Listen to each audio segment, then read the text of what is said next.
ज्याच्याबरोबर तो असतो त्याप्रमाणे वागतो असे बुधाचे रास असलेले आमचे मधाळ मिथुन राशीचे संतोष नाळले सर यांच्यासाठी जोरदार टाळ्या होऊन देत. आणि त्याच्याबद्दल अजून एक सांगायचं मला, पुनर्वसू नक्षत्र आहे त्यांचं, जे गुरुचं उच्चीचं नक्षत्र आहे. दुसरी गोष्ट म्हणजे त्यांनी हर्षलेख नटसम्राट ह्या पुस्तकाचे ते लेखक आहेत आणि ते लेखक आपल्याबरोबर दरवर्षी न चुकता येतात. मुख्य म्हणजे स्नेहसंमेलन करायची टाळाटाळ मी केली की ते मला प्रेशराईज करतात की तुम्ही हे करायचे हा, त्याच्यामुळे ते स्नेहसंमेलन होत आहे. म्हणून आधी जोरदार टाळा पिटा बरं सर्वांनी.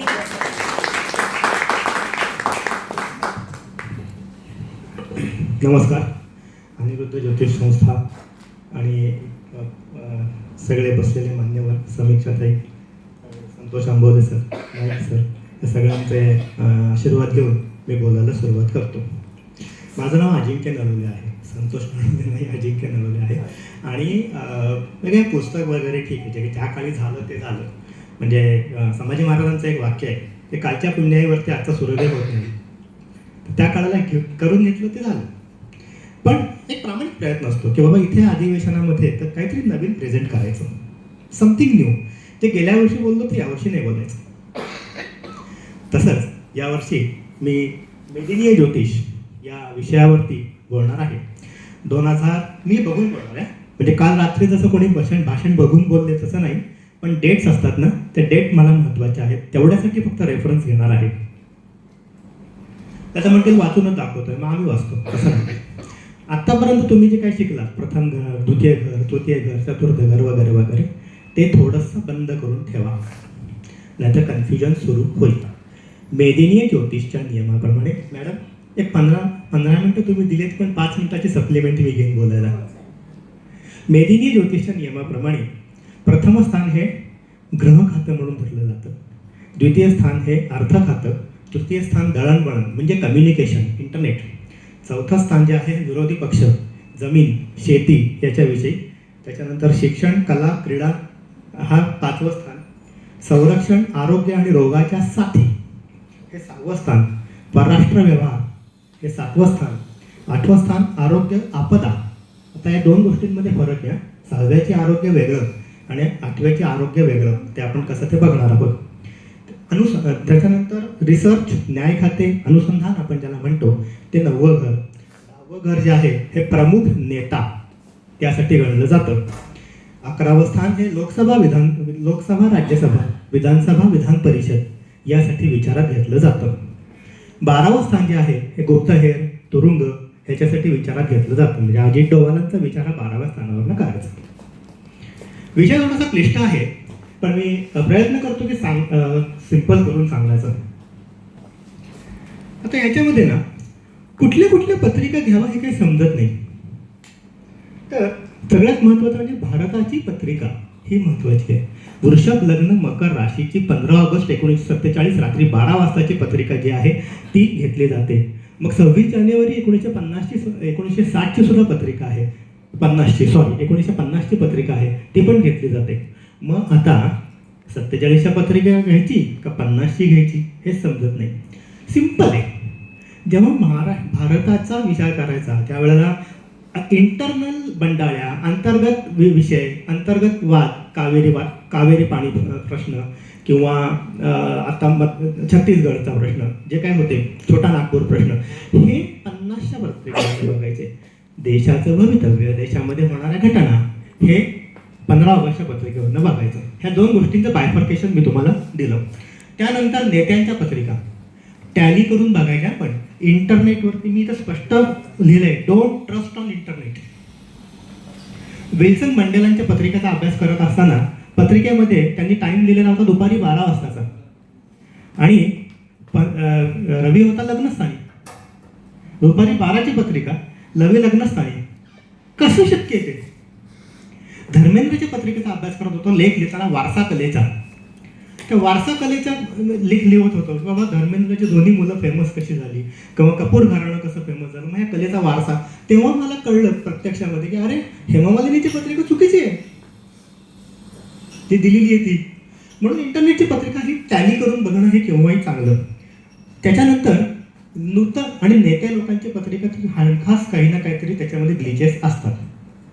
नूतन वर्ष प्रवेश कुंडली म्हणजे वर्ष प्रतिपदेची कुंडली आणि सगळ्यात भावलेली पत्रिका म्हणजे हे. आणि त्याच्यानंतर अमांत कुंडली म्हणजे अमावस्येचा शेवट आणि पौर्णिमांत कुंडली, पौर्णिमेचा शेवट, ह्या कुंडल्या. आणि सगळ्यात मला भावलेली किंवा आत्ता मी हा स्टडी करत असतात मला जी काही पटली ती पत्रिका म्हणजे शपथविधीच्या पत्रिका. आणि आता ह्या शपथविधीच्या पत्रिका, आता अमांताची पत्रिका मला थोडीशी कन्व्हिन्स नाही झाली म्हणून मी मॅडमने रिक्वेस्ट करून विषय बदलला. शपथविधीची पत्रिका जेव्हा आपण बघतो तर त्या शपथविधीच्या पत्रिका आणि ग्रहण योग म्हणजे ग्रहणे हा कसा संबंध आहे हे मी अभ्यास केला. मलाकडे वेळ कमी असल्यामुळे 1980 पर्यंतच मी मागे गेलो. 80च्या पुढं मला आणखी जायचं आहे, ते मी जाणार आहे. तर आपण सगळ्यात पहिले बघूया 14 जानेवारी 1980ची 10:15ची कुंडली नवी दिल्लीमधली इंदिरा गांधींच्या शपथविधीची. कुंभ लग्नाची ही पत्रिका. सिंह राशीमध्ये सप्तमात मंगळ, राहू आणि गुरु हे एकत्र. 1980 ते 1983 ह्याच्यामध्ये इंदिरा गांधींनी खूप ॲग्रेसिव्ह निर्णय घेतले. कारण मंगळ राहू अंगारक योग आहे ना, ॲग्रेसिव्ह निर्णय घेतले. मग 1983 साली हाच ॲग्रेसिव्ह निर्णय त्यांना घातक ठरला. पुन्हा मंगळ राहू, जेव्हा मंगळ चांगला होता, ग्रह होता सानुकूळ म्हणून ठीक आहे. मग मंगळ गुरु राहू एकत्र आले. गुरु तृतीयेश कुंभ लग्नाच्या पत्रिकेला. ज्यांना त्यांनी मोठं केलं, ज्यांना त्यांनी आश्रय दिला, अशाच एका संस्थेने त्यांच्याच बॉडीगार्डाला, तिसरं स्थानी बॉडीगार्डावरनं पण आहे, त्यांच्याच बॉडीगार्डाला फिटवलं आणि 31 ऑक्टोबर 1984ची घटना घडली. हे शपथविधीच्या पत्रिकेत आहे. मी ही पत्रिकेचा अभ्यास केलेला आहे म्हणून मी सांगतो. मला सहाय्य मिळालं ते ChatGPT, इंटरनेटवरती अवेलेबल डेटा, ह्याच्यातनं मला सहाय्य मिळालेलं आहे. जे कुठून मला रिसोर्स मिळाला तेही मी तुम्हाला सांगतोय. आता ह्याच्यामध्ये आणखीन एक ग्लिच आहे. काय माहिती आहे का की 15 मे 1984 ह्या वृश्चिक राशीमध्ये चंद्रग्रहण झालं. मी आत्ता सांगितलं की वृश्चिक रास दशमस्थान, नेता, त्या दशमस्थानामध्ये तिथे चंद्रहर्षल नेत्यांची युती, तिथे चंद्रग्रहण झालं 1984, 15 मे 1984ला. लगोलग 30 मे 84ला सूर्यग्रहण झालं, जे वृषभ राशीमध्ये झालं, कुंभ लग्नाला चतुर्थ स्थानामध्ये झालं. ह्याचा परिणाम म्हणून 84 साली हा घटना घडली. 31 ऑक्टोबर 84 हे मला कन्व्हिन्स झालं. कारण प्रत्येक ग्रहणाचा जनसामान्यांवरती परिणाम हा अनुक्रमे 2 ते 3 महिने राहतो. आणि जेव्हा एका वर्षात 2 ग्रहणं होतात किंवा 2 पेक्षा जास्त ग्रहणं असतात त्यावेळेला काही ना काहीतरी अनुचित घटना घडते. इथपर्यंत मी कन्क्लुजनवरती आलो. आता आपण आणखी पुढे जाणार आहोत. आता आपण पुढे जाऊन बघणार आहोत VP सिंग यांची पत्रिका. 2 डिसेंबर 1989 12:15 वाजताची वेळ. स्थान सगळीकडे दिल्लीच आहे. त्याच्यामध्ये सुद्धा की परत कुंभ लग्न आहे. अरे कुंभ लग्न जेव्हा येतं ना, जो व्ययश असतो, जो लग्नेश असतो तो व्ययश असतो. आणि मकरमध्ये जो लग्नेश असतो, मकरमध्ये जो लग्नेश असतो तो मार्गेश होतो. आणि नेमकी कुंभ लग्नाचीच ह्या भरल्या पत्रिका होत्या. VP सिंगचं सरकार साधारण त्यांचा शपथविधी झाला 2 डिसेंबरला आणि त्याच्यानंतर जो त्यांचं सरकार जे पडलं ते साधारण त्याच वर्षामध्ये 10 नोव्हेंबरला सरकार पडलं. 10 नोव्हेंबर 1989लाच 1990ला सरकार पडलं. त्याचं कारण सुद्धा असंच आहे की एक तर कुंभ लग्न, शुक्रचंद्र राहू व्ययामध्ये, रवी बुध जरी दशमामध्ये असले तरी ते पापकर्तरीमध्ये मंगळ हर्षल नेतृत्वाच्या. 26 जानेवारी 1990ला कुंभ राशीमध्ये चंद्रग्रहण झालं. 9 फेब्रुवारी 90ला चंद्रग्रहण पुन्हा झालं. 22 जुलै 90ला सूर्यग्रहण झालं. 6 ऑगस्ट 1990ला चंद्रग्रहण झालं. म्हणजे 90 या वर्षामध्ये 4 ग्रहणं झाली, 2 चंद्रग्रहणं, 2 सूर्यग्रहणं, म्हणून 2 सरकारं पडली. पहिलं VP सिंग पडलं. VP सिंग सरकारला कारण होतं बाबरी मशिदीचं.